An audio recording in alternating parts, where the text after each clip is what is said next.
ಹೆಬ್ಬಳಲು Shri Chakramata YouTube channel ವೀಕ್ಷಕರಿಗೆ ನನ್ನ ಹೃತ್ಪೂರ್ವಕ ನಮಸ್ಕಾರಗಳು.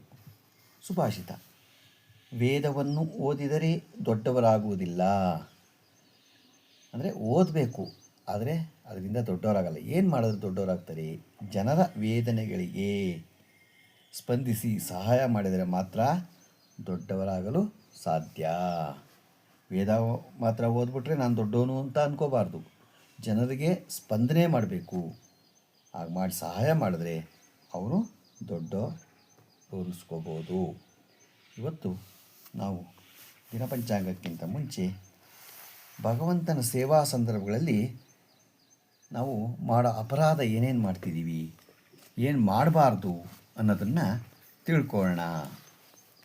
ತಿಳ್ಕೊಳ್ಳೇಬೇಕು. ಇದನ್ನು ನಾವು ಹಿಂದೂ ಸಂಪ್ರದಾಯದಲ್ಲಿ ನಾವು ಇವನ್ನೆಲ್ಲ ಪಾಲಿಸಬೇಕು. ವಾಹನಾರೂಢರಾಗಿ ಅಥವಾ ಪಾದರಕ್ಷೆಗಳನ್ನು ಹಾಕಿಕೊಂಡು ಭಗವಂತನ ದೇವಾಲಯಕ್ಕೆ ಹೋಗಬಾರ್ದಾಗೆ ಹೋಗ್ತಿದ್ದೀವಿ. ಈಗ ಭಗವಂತನ ರಥೋತ್ಸವಾದಿ ಸಂದರ್ಭಗಳು, ಅವತಾರ ದಿನೋತ್ಸವಗಳು, ಜನ್ಮತಿಥಿಗಳು, ಜನ್ಮಾಷ್ಟಮಿ ಇತ್ಯಾದಿ ವಿಶೇಷ ಜನ್ಮದಿನಗಳನ್ನು ಆಚರಿಸದೇ ಇರುವುದು ಮತ್ತು ಆ ದಿನಗಳಲ್ಲಿ ಭಗವಂತನ ದರ್ಶನ ಮಾಡದೇ ಇರುವುದು. ಗೊತ್ತಾಯ್ತಾ? ಇವೆಲ್ಲ ಮಾಡಬೇಕು. ಅವತ್ತಿನ ದಿನ ದೇವರ ದರ್ಶನ ಮಾಡಲೇಬೇಕು. ಭಗವಂತನ ದರ್ಶನ ಮಾಡಿ ನಮಸ್ಕಾರ ಮಾಡದೇ ಇರುವುದು, ಮೈಲಿಗೆ ಮೊದಲಾದ ಅಶುಚಿ ಸಂದರ್ಭಗಳಲ್ಲಿ ಭಗವದ್ ದರ್ಶನ ಮಾಡುವುದು ಮತ್ತು ದೇವಾಲಯ ಪ್ರವೇಶ ಮಾಡುವುದು. ನಮಗೆ ಅಶುಚಿ ಏನಾರ ಮೈಲಿಗೆ ಇದ್ದರೆ ಅವತ್ತು ದೇವಸ್ಥಾನಕ್ಕೆ ಪ್ರವೇಶ ಮಾಡಬಾರ್ದು. ನಾವು ದೇವ್ರು ನೋಡಿದ್ರು ನಮಸ್ಕಾರ ಮಾಡ್ತಿಲ್ಲೇ ಮುಂದಕ್ಕೆ ಹೋಗೋದು ತಪ್ಪು. ಒಂದು ಕೈಯಿಂದ ನಮಸ್ಕಾರ ಮಾಡುವುದು, ತಲೆ ಭಾಗದೆ ನಮಸ್ಕಾರ ಮಾಡುವುದು ತಪ್ಪು. ಕೆಲವರು ಏನು ಮಾಡ್ತಾರೆ, ನಿಮ್ಮ ಅಪ್ಪಂಗೆ ನಮಸ್ಕಾರ ಮಾಡೋ, ನಿಮ್ಮ ಅಮ್ಮಂಗೆ ನಮಸ್ಕಾರ ಮಾಡೋ, ದೇವ್ರಿಗೆ ನಮಸ್ಕಾರ ಮಾಡೋದ್ರೆ ಬಗ್ಬಿಟ್ಟು ಒಂದು ಕೈಲಿ ಮಾಡಬಾರ್ದು. ಕೈ ಮುಟ್ಟಬೇಕು, ಇಲ್ಲ ಕಾಲಿಗೆ ಬಿದ್ದು ನಮಸ್ಕಾರ ಮಾಡಬೇಕು. ಆ ಥರ ಮಾಡಿದ್ರೆ ಮಾತ್ರ ಅದು ಒಂದು ಕೈಯಿಂದ ಆ ಥರ ಮಾಡಬಾರ್ದು. ತಲೆ ಭಾಗದೆ ನಮಸ್ಕಾರ ಮಾಡಬಾರ್ದು. ಈಗ ನಿಂತ್ಕೊಂಡೇನು ಇದನ್ನು ಮಾಡಬಾರ್ದು. ಪ್ರದಕ್ಷಿಣೆ ಮಾಡುವಾಗ ಭಗವಂತನ ಉತ್ಸವ ಮುಂಭಾಗಕ್ಕೆ ಬಂದಾಗ ಸ್ವಲ್ಪ ತಡೆದು ಅನಂತರ ಪ್ರದಕ್ಷಿಣೆಯನ್ನು ಮುಂದುವರಿಸಿ ನಮಸ್ಕಾರ ಮಾಡದೇ ಇರುವುದು. ನೋಡಿ, ಪ್ರದಕ್ಷಿಣೆ ಮಾಡುವಾಗ ಭಗವಂತನ ಉತ್ಸವ ಮುಂಭಾಗಕ್ಕೆ ಬಂದಾಗ ಸ್ವಲ್ಪ ತಡೆದು ಅನಂತರ ಪ್ರದಕ್ಷಿಣೆಯನ್ನು ಮುಂದುವರಿಸಿ ನಮಸ್ಕಾರ ಮಾಡದೇ ಇರುವುದು. ಭಗವಂತ ಬರ್ತಾನೆ, ಅಲ್ಲಿ ದೇವರು ಉತ್ಸವ ಬರ್ತಾ ಇರುತ್ತೆ, ಅಷ್ಟೇ ಪ್ರದಕ್ಷಿಣೆ ನಿಲ್ಲಿಸ್ಬಿಡೋದು ಮಾಡಬಾರ್ದು. ಅದನ್ನು ತಡೆದುಬಿಟ್ಟು ನಂತರ ಪ್ರದಕ್ಷಿಣೆ ನಾವು ಮಾಡಬೇಕು. ಪ್ರದಕ್ಷಿಣ ತ್ರಯಂ ಕೃತ್ವ ನಮಸ್ಕಾರಂ ಚ ಪಂಚಂಚ. ಭಗವಂತನಿಗೆ ಮೊದಲು ನಮಸ್ಕಾರದಿಂದ ಆರಂಭಿಸಿ ಪ್ರದಕ್ಷಿಣೆ ಮಾಡಬೇಕು. 3 ಪ್ರದಕ್ಷಿಣೆ, 3 ನಮಸ್ಕಾರ, ಕೊನೆಗೆ ನಮಸ್ಕಾರದಿಂದಲೇ ಮುಕ್ತಾಯವಾಗಬೇಕು. ಹೀಗೆ ಒಟ್ಟು 5 ನಮಸ್ಕಾರ, 3 ಪ್ರದಕ್ಷಿಣೆ ಮಾಡಬೇಕು. 5 ನಮಸ್ಕಾರ ಮಾಡಬೇಕು, 3 ಪ್ರದಕ್ಷಿಣೆ ಬರಬೇಕು. ಭಗವಂತನ ವಿಗ್ರಹದ ಮುಂದೆ ಕಾಲು ಚಾಚಿ ಕುಳಿತುಕೊಳ್ಳಬಾರದು. ನಾವೇನು ಮಾಡ್ತೀವಿ, ದೇವಸ್ಥಾನಕ್ಕೆ ಹೋಗಿ ಕಾಲು ಚಾಚ್ಕೊಂಡು ಕೂತ್ಕೊತೀವಿ, ಇಲ್ಲ ಮನೆಯಲ್ಲಾಗಲಿ ಕಾಲು ಚಾಚ್ಕೊಂಡು ಕೂತ್ಕೊತೀವಿ. ಹಾಗೆ ಮಾಡಬಾರ್ದು. ಭಗವಂತನ ವಿಗ್ರಹದ ಮುಂದೆ 2 ಮಂಡಿಗಳನ್ನು ಮೇಲಕ್ಕೆತ್ತಿ ಅವುಗಳನ್ನು ಕೈಗಳಿಂದ ಸುತ್ತಿಕೊಂಡು ಕುಳಿತುಕೊಳ್ಳುವುದು. ಈ ಥರ ಕೂತ್ಕೊಂಡು ಕಾಲು ಇಟ್ಕೊಂಡು ಈ ಥರ ಇಟ್ಕೊಂಡು ಕೂತ್ಕೊತೀವಿ. ಹಾಗೆ ಕೂತ್ಕೋಬಾರ್ದು ದೇವಸ್ಥಾನದಲ್ಲಿ.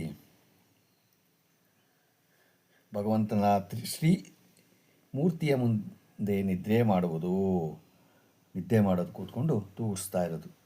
ದೇವಸ್ಥಾನಕ್ಕೆ ಹೋಗೋದು ತೂಗಿಸ್ತಾ ಇರೋದು ಮಾಡಬಾರ್ದು. ಭಗವಂತನ ವಿಗ್ರಹದ ಮುಂದೆ ಭೋಜನ ಮಾಡುವುದು, ಭಗವಂತನ ವಿಗ್ರಹದ ಮುಂದೆ ಸುಳ್ಳು ಹೇಳುವುದು, ಹರಟೆ ಹೊಡೆಯುವುದು ಮತ್ತು ನಿಷ್ಠೂರವಾಗಿ ಮಾತನಾಡುವುದು. ಊಟ ಮಾಡಬಾರ್ದು. ದೇವ್ರ ಮುಂದೆ ಕೂತ್ಕೊಂಡು ಊಟ ಮಾಡಬಾರ್ದು. ಪಕ್ಕ ಕೂತ್ಕೋಬೇಕು. ವಿಗ್ರಹದ ಮುಂದೆ ಸುಳ್ಳು ಹೇಳುವುದು, ಮುಂದೆ ಇಟ್ಕೊಂಡು ನೋಡೋ ಹೇಳ್ತೀನಿ, ದೇವ್ರನ್ನ ಮುಟ್ಕೊಂಡು ಹೇಳ್ತೀನಿ ನೋಡೋ ನಾನು ಅಂತ ಸುಳ್ಳು ಹೇಳೋದು. ಹರಟೆ ಹೊಡೆಯುವುದು, ಏನೋ ಬೇರೆ ದೇವಸ್ಥಾನಕ್ಕೆ ಹೋಗಿ ದೇವಸ್ಥಾನದ ಬಗ್ಗೆ ಮಾತ್ರ ಮಾತಾಡಬೇಕು, ದೇವ್ರ ಬಗ್ಗೆ ಮಾತ್ರ ಮಾತಾಡಬೇಕು.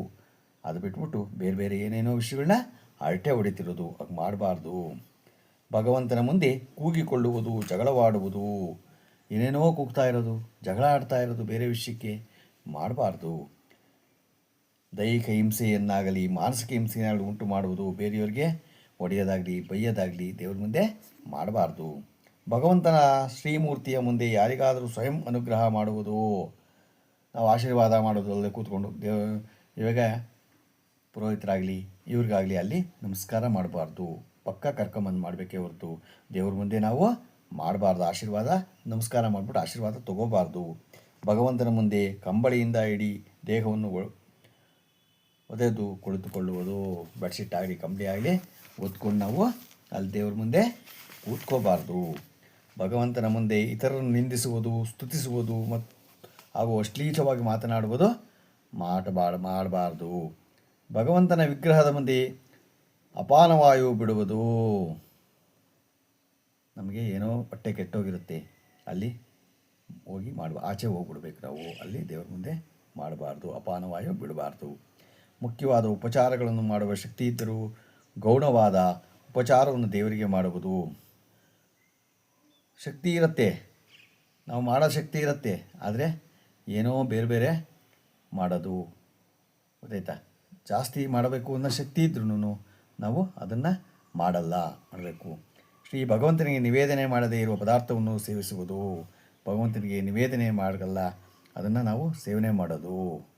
ಗೊತ್ತಾಯ್ತಾ? ಯಾವ ಋತುವಿನಲ್ಲಿ ಯಾವ ಹಣ್ಣು, ಹೂವು ಇತ್ಯಾದಿಗಳು ಬಿಡುವುದೋ ಅವುಗಳನ್ನು ಮೊದಲು ಭಗವಂತನಿಗೆ ಅರ್ಪಣೆ ಮಾಡದಿರುವುದು. ಆ ಋತುವಿಗೆ ತಕ್ಕಂತೆ ಅಲ್ಲಿ ಹಣ್ಣುಗಳು ಬಿಡುತ್ತೆ. ಆವಾಗ ಆ ಹಣ್ಣನ್ನು ದೇವ್ರಿಗೆ ಇಟ್ಟರೆ ಭಾಳ ಖುಷಿ, ದೇವರಿಗೆ ಭಾಳ ಸಂತೋಷ. ನಮ್ಗೆ ಕೇಳಿದ್ದನ್ನು ಕೊಡ್ತಾನೆ. ಅದನ್ನು ಮೊದಲು ಮಾಡಬೇಕು. ಯಾವುದಾದರೂ ಕಾಯಿ, ಪಲ್ಯ ಅಥವಾ ಹಣ್ಣು ಮುಂತಾದವುಗಳ ಮುಂಭಾಗ ಮುರಿದಿದ್ದನ್ನು ದೇವರ ನೈವೇದ್ಯಕ್ಕೆ ಸಮರ್ಪಿಸುವುದು. ಮುರಿದೋಗಿರುತ್ತೆ, ಇವಾಗ ಬಾಳೆಹಣ್ಣು ಮುರಿದೋಗಿರುತ್ತೆ, ಇದನ್ನು ಏನಾರು ಹಣ್ಣಿಟ್ಟಾಗ ಮುರುಕಾಗಿರುತ್ತೆ, ಅಂಥವನ್ನ ದೇವರ ನೈವೇದ್ಯಕ್ಕೆ ಇಡಬಾರ್ದು. ಭಗವಂತನ ಮೂರ್ತಿಗೆ ಬೆನ್ನು ಮಾಡಿಕೊಂಡು ಕುಳಿತುಕೊಳ್ಳುವುದು. ನಾವು ಮೂರ್ತಿ ಮುಂದೆ ಬೆನ್ನು ಮಾಡಿಕೊಂಡು ನಾವು ಆ ಕಡೆ ತಿರುಗಿಕೊಂಡು ಕೂತ್ಕೋಬಾರ್ದಾಗಿ. ಭಗವಂತನ ಮೂರ್ತಿಯ ಮುಂದೆ ಮೊದಲು ಭಗವಂತನಿಗೆ ನಮಸ್ಕಾರ ಮಾಡದೆ ಬೇರೆಯವರಿಗೆ ನಮಸ್ಕಾರ ಮಾಡುವುದು. ನಾವು ಮೊದಲು ದೇವರಿಗೆ ಮಾಡಬೇಕು. ಬಂದವ್ರಿಗೆ ಯಾರೋ ಬಂದಿದ್ದಾರೆ ಅಂತ ಅವ್ರಿಗೆಲ್ಲ ನಮಸ್ಕಾರ ಮಾಡೋದು. ಮೊದಲು ದೇವರಿಗೆ, ಆಮೇಲೆ ಮಿಕ್ಕಿದವ್ರಿಗೆ. ಶ್ರೀ ಗುರುಗಳು ಅಥವಾ ದೇವರ ಸನ್ನಿಧಿಯಲ್ಲಿ ಬೇರೆಯವರನ್ನು ಪ್ರಾರ್ಥಿಸುವುದು, ಕುಶಲ ಪ್ರಶ್ನೆ ಮಾಡುವುದು. ಗೊತ್ತಾಯ್ತಾ? ಬೇರೆಯವ್ರನ್ನ ಯೋಗಕ್ಷೇಮ ವಿಚಾರಿಸಬಾರ್ದು. ಅಲ್ಲಿ ಆಚೆ ಕರ್ಕೊಂಬಂದು ಮಾಡಬೇಕೇ ಹೊರತು ದೇವಸ್ಥಾನದಲ್ಲಿ ನಾವು ದೇವ್ರ ಮುಂದೆ ಮಾಡಬಾರ್ದು. ನೀವು ಚೆನ್ನಾಗಿದ್ದೀರಾ, ನಾವು ಚೆನ್ನಾಗಿದ್ದೀವಿ ಅಂತ ಎಲ್ಲ ಕೇಳಬಾರ್ದು. ಆಚೆ ಬಂದು ಮಾಡಬೇಕೇ ಹೊರತು ದೇವಸ್ಥಾನದಲ್ಲಿ ಅದನ್ನೆಲ್ಲ ಮಾಡಬಾರ್ದು. ಭಗವಂತನ ಮುಂದೆ ತಾನೇ ತನ್ನನ್ನು ಪ್ರಶಂಸೆ ಮಾಡಿಕೊಳ್ಳುವುದು ಅಥವಾ ಯಾವುದೇ ಬೇರೆ ದೇವರನ್ನಾಗಲಿ ಕೊಳ್ಳುವುದು, ನಿಂದನೆ ಮಾಡುವುದು.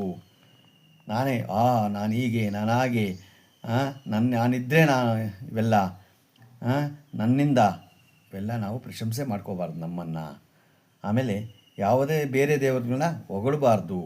ಎಲ್ಲಿರ್ತೀವೋ ಆ ದೇವ್ರ ಬಗ್ಗೆ ಮಾತ್ರ ಮಾತಾಡಬೇಕೇ ಹೊರತು ಬೇರೆ ದೇವ್ರನ್ನ ಹೊಗಳೋದು, ಈ ದೇವ್ರನ್ನ ತೆಗಳೋದು ಮಾಡಬಾರ್ದು. ಇವುಗಳು ದೇವರಿಗೆ ನಾವು ಮಾಡೋ ಸಾಮಾನ್ಯ ಅಪರಾಧಗಳು. ಇವುಗಳನ್ನ ನಾವು ಮಾಡಬಾರ್ದು ಅಂತ ಇಂದೋರು ತಿಳಿಸಿದ್ದಾರೆ.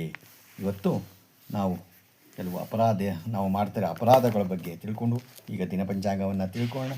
ದಿನಾಂಕ 19/8/2025 ಮಂಗಳವಾರ, ಶ್ರೀ ವಿಶ್ವಾವಸು ನಾಮ ಸಂವತ್ಸರ, ದಕ್ಷಿಣಾಯನ, ಶ್ರಾವಣ ಮಾಸ, ವರ್ಷ ಋತು ಕೃಷ್ಣಪಕ್ಷ, ತಿಥಿ ಏಕಾದಶಿ, ಹಗಲು 3:56, ನಕ್ಷತ್ರ ಆರಿದ್ರೆ ರಾತ್ರಿ 2:28, ಮಳೆ ಮಖ 1ನೇ ಪಾದ, ರಾಹುಕಾಲ 3:34ರಿಂದ 5 ಗಂಟೆ 8 ನಿಮಿಷ ತನಕ ಇದೆ. ಗುಳಿಕ ಕಾಲ 12:27ರಿಂದ 2 ಗಂಟೆ ತನಕ ಇದೆ. ಯಮಗಂಟ ಕಾಲ 9:19ರಿಂದ 10:53 ತನಕ ಇದೆ. ಇವತ್ತು ಯಾರು ಹುಟ್ಟುಹಬ್ಬ ಆಚರಿಸ್ಕೊತಿದ್ರು, ಮದುವೆಯಾದ ದಂಪತಿಗಳು ವಾರ್ಷಿಕೋತ್ಸವ ಆಚರಿಸುತ್ತಿರೋರಿಗೆ ನಮ್ಮ ಹೆಬ್ಬಳಲು ಶ್ರೀ ಚಕ್ರಮಾತಾ ಯೂಟ್ಯೂಬ್ ಚಾನಲ್ ಕಡೆಯಿಂದ ಶುಭಕಾಮನೆಗಳನ್ನು ತಿಳಿಸ್ತೀವಿ. ದೇವರು ಅವರಿಗೆ ಆಯಸ್ಸು, ಆರೋಗ್ಯ, ಐಶ್ವರ್ಯ ಎಲ್ಲ ಕೊಟ್ಟು ಕಾಪಾಡಲಿ ಅಂತ ಕೇಳ್ಕೊತೀನಿ. ನಮ್ಮ ಹೆಬ್ಬಳಲು ಶ್ರೀ ಚಕ್ರಮಾತಾ ಯೂಟ್ಯೂಬ್ ಚಾನಲ್ ಯಾರು ಸಬ್ಸ್ಕ್ರೈಬ್ ಆಗಿಲ್ಲ ದಯಮಾಡಿ ಸಬ್ಸ್ಕ್ರೈಬ್ ಆಗಿ, ಲೈಕ್ ಕೊಡಿ. ಇದು ನಿಮ್ಮದೇ ಚಾನಲ್ ಆಗಿರೋದ್ರಿಂದ ನಮ್ಮ ಲಿಂಕನ್ನು ಬೇರೆ ಕೂಡ ಫಾರ್ವರ್ಡ್ ಮಾಡಿ. ನಮಸ್ಕಾರಗಳು.